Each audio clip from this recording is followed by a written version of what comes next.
Black and Puerto Rican parents in New York City shut down the largest school system in America because their children were being denied the education they deserve. Everyone talks about the March on Washington, but few actually know about the largest civil rights protest, and it didn't happen in the South. It happened in New York City. On February 3rd, 1964, over 460,000 students, nearly half of all New York City students, boycotted. They boycotted their schools to protest racial segregation. That's twice the size of the March on Washington, yet it's rarely mentioned in any textbook. After the Great Migration, 2.5 million African Americans from the South and over 1 million Puerto Ricans from the island moved to New York City to seek opportunity. But instead, they found northern segregation, not by law, but by policy. The city used redlining to lock Black and Puerto Rican families into specific neighborhoods. These same neighborhoods were overcrowded, underfunded, and they forced children to go to school for part-time because there weren't enough classrooms. Meanwhile, nearby white schools had open seats and vacant classrooms, but the Board of Education refused to rezone schools so that Black and white students could go to school together and they could have equal education. Black and Puerto Rican parents had demanded change for years, and civil rights leaders called out the hypocrisy.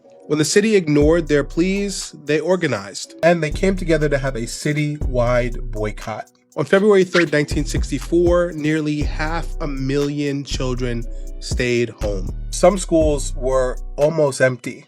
Parents and students rallied, marched, and demanded real integration and equal funding. Media, while praising the same protests that were happening in the South, called the protests that were happening in New York reckless, illegal, and unreasonable. Months later, white parents organized and had their own protests. 10,000 marched against integration in New York City. And city officials listened to them, not the hundreds of thousands of Black and Puerto Rican parents that stood up for their own children. The boycott made history, but it didn't bring any real integration. Under pressure from influential white parents and politicians, the city abandoned its desegregation plan. Congress even added a loophole to the Civil Rights Act of 1964, allowing northern cities like New York to keep their racial imbalances completely untouched. Understanding this history means recognizing that education inequality today is not an accident. It's the result of decades of ignored protest, broken promises, and systemic neglect.